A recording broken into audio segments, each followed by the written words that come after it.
Hey guys, Anthony Scott of Toy Hype USA. I'm talking from JoeCon, G.I. JoeCon in Springfield, Illinois. I'm here with Hasbro's Mark and Derryl. How's it going, guys? It's going great. It's wonderful to be here at JoeCon. I don't know what JoeCon this is for me. Maybe this might be the 20th one I've been at. And my colleague Mark might have been to more than I have. How many have you been to, Mark? Well, I've been to a ton of conventions. It's my first actual JoeCon. What? So I'm super excited to be here, of course. All right. Well, we average out a lot. Yeah, between the two of us, we've been to a lot. That's great. How you guys having fun? Yeah, it's great talking to the fans of Joe. We saved up all of our Joe news for the product we're coming this year. We didn't take anything to Toy Fair because we wanted to reveal it to the fans here at JoeCon 2015. And that's great. I'm new to the brand. Well, new to the team, but not new to the brand. Lifetime Joe collector, so a chance to actually meet the fan base and walk around, meet people, ask questions, learn things too. Sure. It's a great experience. Yeah. I think we're both having a great time. I would imagine you learn so much because these people here are so passionate about this. More than any other show, I think.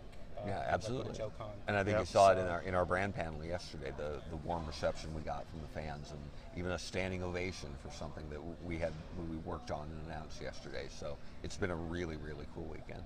Yeah, that's great. So yesterday you guys revealed some fantastic products. What can you tell us about what fans can expect in 2015? Well, some of it's Toys R Us, Big Bad Toy Store exclusive. Yeah, what we're doing constructively is similar to what they saw with our 50th anniversary line that was spearheaded by Toys R Us, who's been a great partner and friend to the Joe brand. And then we'll also be available some bits online through different retailers. Big Bad Toy Store has been a real good partner in the past as well. So we're looking at the continuation of our 50th anniversary line, which includes our Versus 2 packs and our Outnumbered 3 packs. A couple of really cool vehicle packs that we're excited about, and then even some stuff at San Diego Comic-Con, which we showed off in the panel too. Okay, very exciting, very exciting. Let's talk about the San Diego Comic-Con exclusives. Now it's going to be one, is it a 5-pack, and then Toys R Us is going to have their own exclusives? What we're going to have this year, we're going to have 2 exclusives. Actually, there'll be 3 G.I. Joe exclusives at San Diego Comic-Con. One we haven't announced anything about, except that it's a Creo exclusive, so a G.I. Joe Creo, our construction system. So that's one that will surprise fans. The news on that will come later. The 2 main figure sets that have fans really excited, one of them is going to be a Hasbro Toy Shop exclusive that will feature a very unique take on our Sky Striker jet. It's been captured by Cobra. It's now in a crimson color, and that set is called Crimson Strike. And the Sky Striker is opposed by a HISS tank that's been captured by the G.I. Joe team. It's a new version of the HISS called the Chimera, Captured HISS. And those 2 sets form our Hasbro Toy Shop exclusive. You can take that and pair it with a set we call Desert Duel that will be the Toys R Us exclusive, sold on site by Entertainment Earth. Those 2 sets brought together have images on the front that you can form one amazing battle scene on your shelf. So it's really 2 sets sold differently that when put together form, the whole is greater than the sum of the parts, kind of thing. So that was really well received by fans yesterday. So Crimson Strike and Desert Duel Extended Battle are the 2 sets available at Comic-Con. Sounds very exciting. How long did it take you guys to put something like that together? Well, we've been working on this extension of our 50th anniversary line for well over a year. So it's this one we actually had a little bit more time to plan what we were doing for 2015 than we did last year. So we kind of did some things in advance, like the idea that the 2 sets would interact with each other. That was part of our forethought. So, and last year we actually didn't have a Joe exclusive at Comic-Con, and we heard it from the fans. So that's another thing that we're here to talk about. We're here soaking up the fans' passion for Joe, but also it's a 2-way dialogue. It's very important for us to be here. And Mark's been a lifelong fan of Joe, but this is his first JoeCon, and we just want to hear what the fans want, what they like, what they appreciate, and the return of a G.I. Joe exclusive to Comic-Con from Hasbro Toy Shop is in direct response to the fans saying, "Why didn't you have one last year?" We want to see G.I. Joe celebrated that way. So he's back. Thank you, fans. Yeah, yeah, you guys are great. You know, you keep the line going for 50 years. You know, it's quite a fan base, definitely. San Diego Comic-Con exclusives again.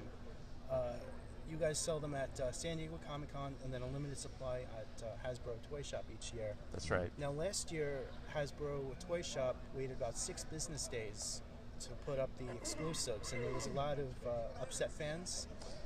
So let me tell you the way it works. We save a limited amount of items for sale after the show on Hasbro Toy Shop. However, we don't announce the specific date when they'll be available because we want, and this may sound counterintuitive, we want kind of the everyday fan who's not a super dealer or scalper to have a chance to get those items. If we announced when they'd be on sale, it's very likely that that people could just pounce on there and soak up that inventory, like robo buyers or whatever.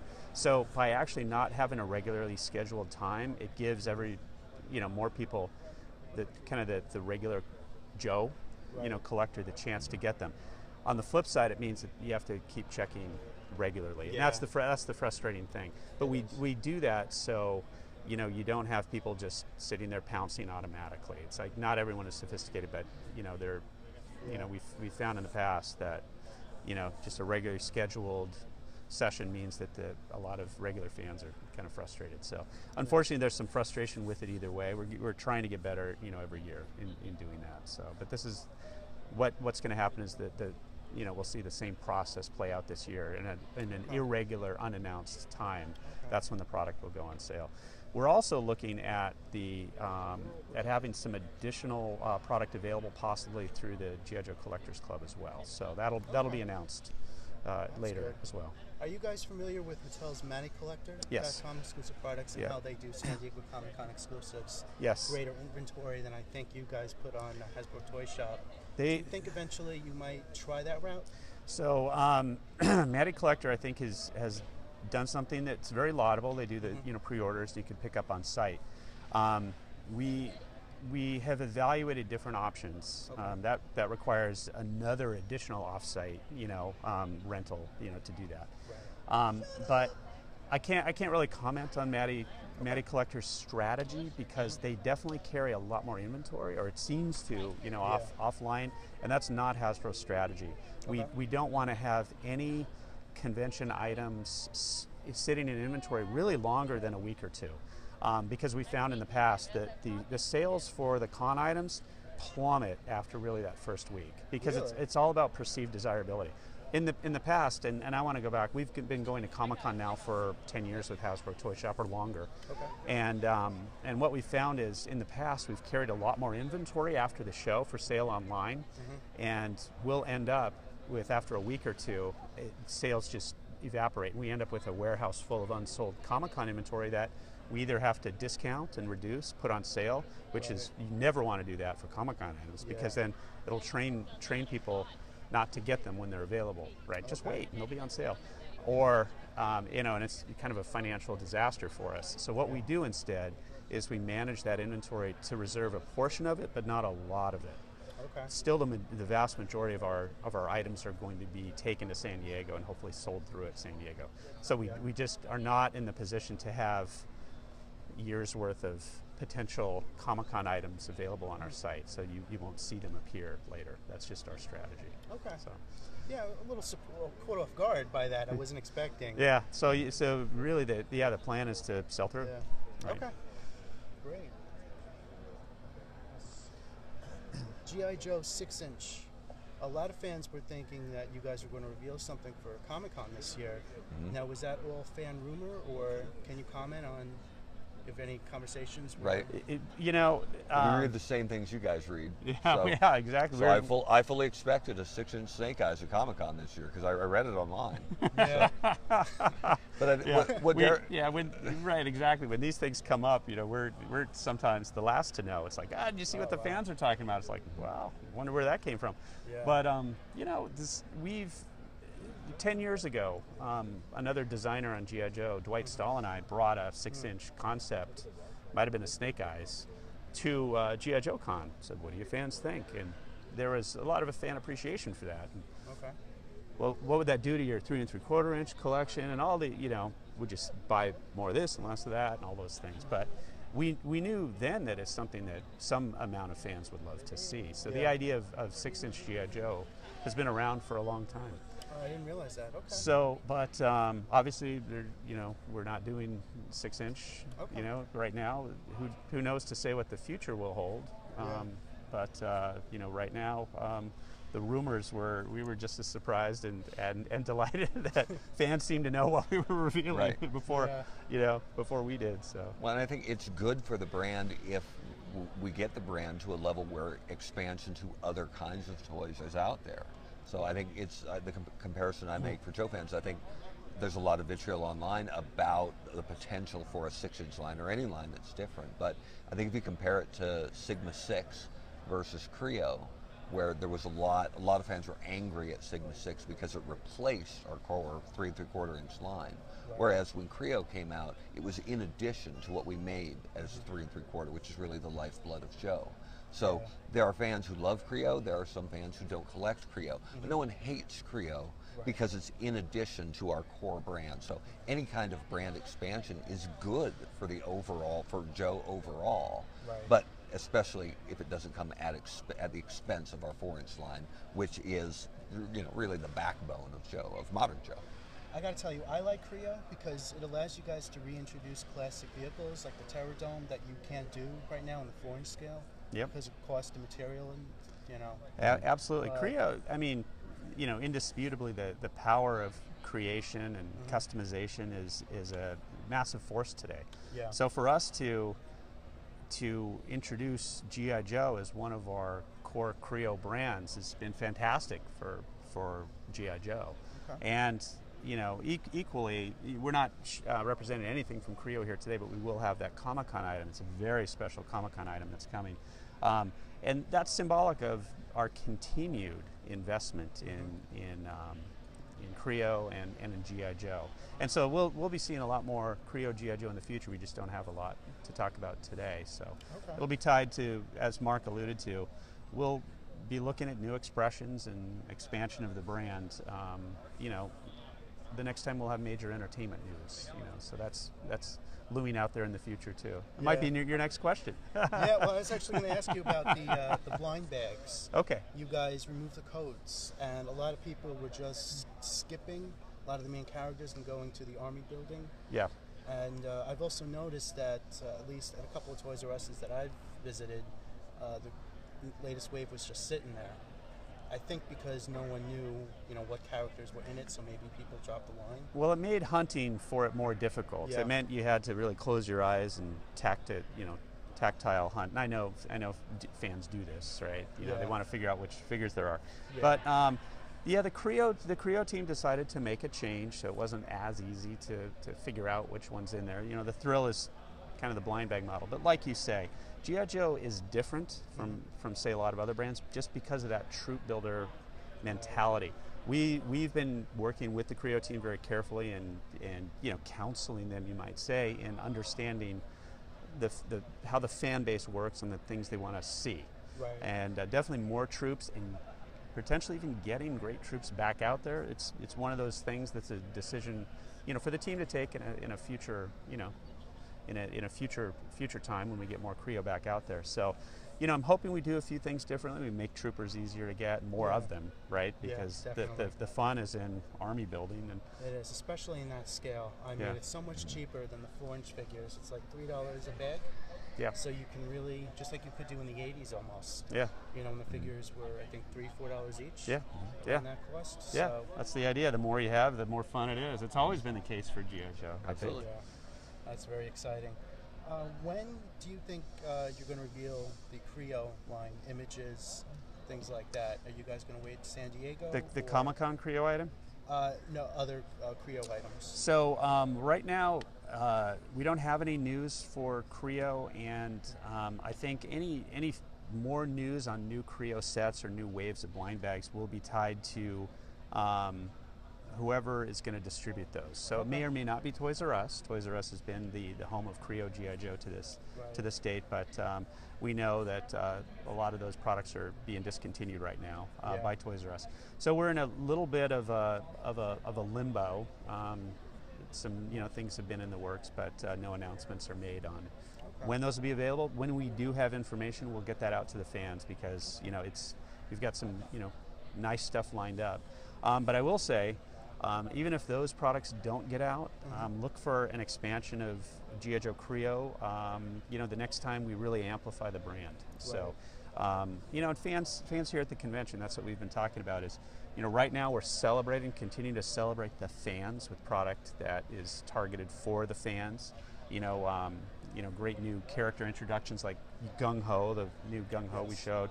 I think, Mark, we have, how many figures do we have from the vault that we announced this year? 5 in this year. Our legendary vault that we have for G.I. Joe, which are concepts that have been evaluated through the ages but never executed in the line. Right. We pull those out of the vault, and they're anchor figures, for us for the line. This year was all about celebrating the fans and giving some excitement and product to them. Although it's not an entertainment year, right? We don't have the new entertainment news for when the next G.I. Joe movie will be out. That will be something that hopefully our studio partners will announce sometime in the future. But until then, we're celebrating, again, tied deeply partnering with Toys R Us to bring some very fan specific product out. That's very exciting. I'm just very happy to see products come out again, and better than last year, I gotta add. Thank you. I think it's a lot better. So yeah, good, really good. To it. Zombie Initiative. Last year's JoeCon box set and some canceled Hasbro concepts.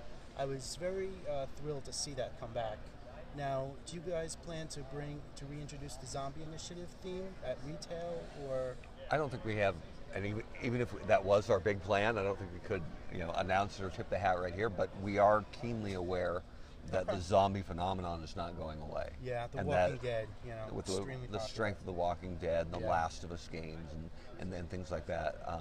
But we know that we haven't really, Joe hasn't dove into the zombie apocalypse, not at mainline, and we know that opportunity still exists. And there's appetite from the fans, not just Joe fans, but zombie fans, to play in that universe a little bit. So you might say to this point we've only dipped a rotting toe into the pool of fetid zombie juice. That's it. We've been bit but not infected. Yeah. Okay.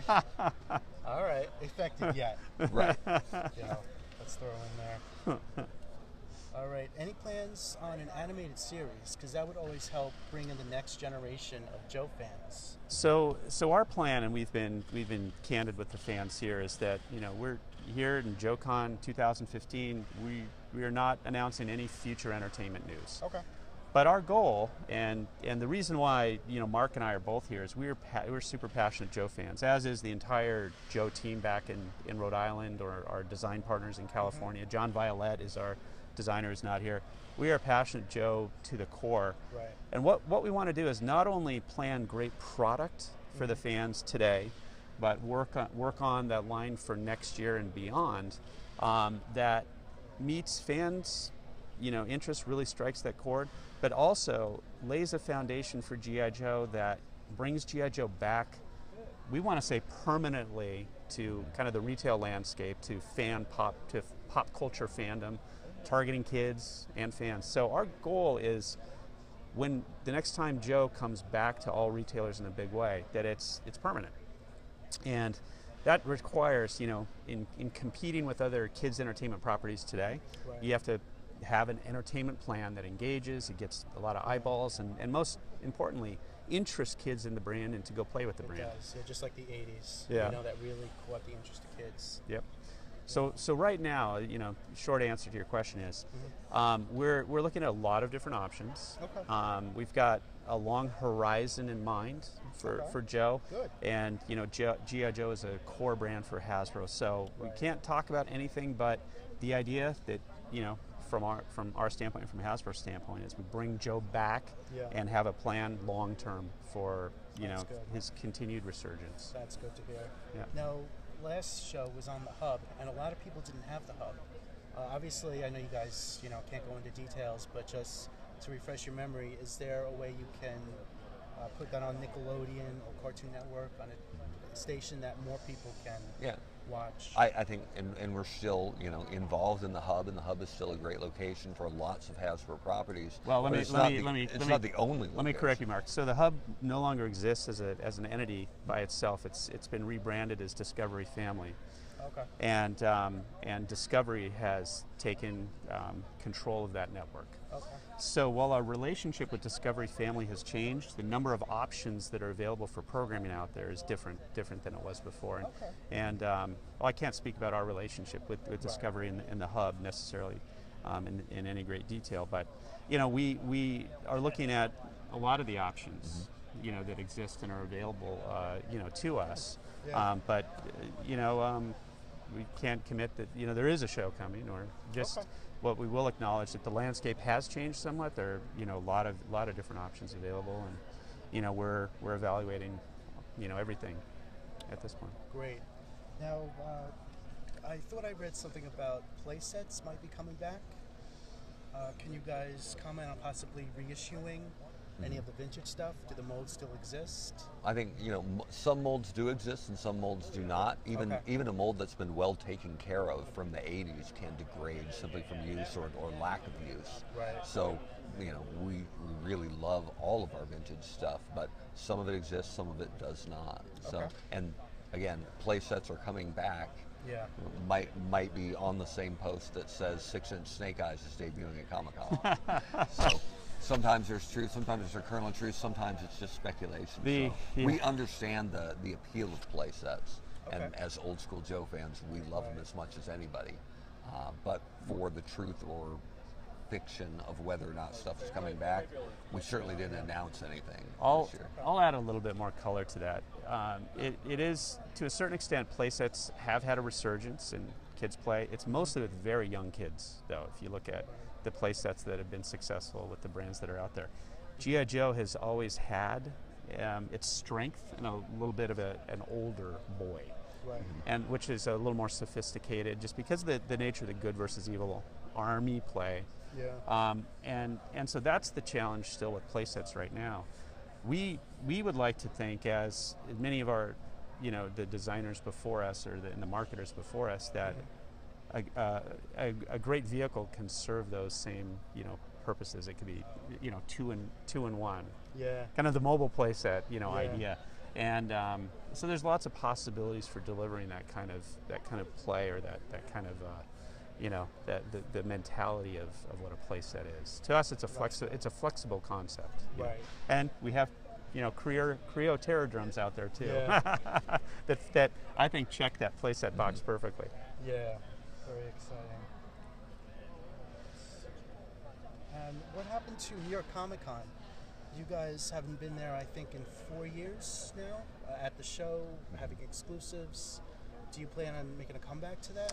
Well, we actually do go as a company to New York Comic Con. It's just that we have an off-site, or it's related to Comic Con, a PR event where we announce typically a lot of initiatives for the next spring. So that's where we introduce news. So it is very important to us as a show. But what we found is we had very different results when we actually went there and had a booth versus, say, Comic-Con. New York tends to be a more local show. There isn't as much demand for exclusives there. So we just didn't feel that that was the right show for us. So we concentrated all our efforts on Comic-Con. That's where we'll continue to be. We won't be back on the show floor of New York, at least anytime soon. Okay. But we'll continue to use New York as a venue to introduce to fans the next concepts that are coming ahead of the next season. It's actually perfect for our news cycle of releases. It's perfectly staged between Toy Fair, Comic-Con, and New York. It allows us to introduce a lot of stuff that hasn't been talked about yet. That's good. Yeah. Okay, I think that was it. That's all I had questions for. So thank you guys, and hopefully San Diego Comic-Con will bring more reveals for other lines, and really looking forward to that. And Star Wars Celebration is next week. That's right. Will you be attending? Oh, I wish. As a Star Wars fan, I really want to be there. I can't. Okay.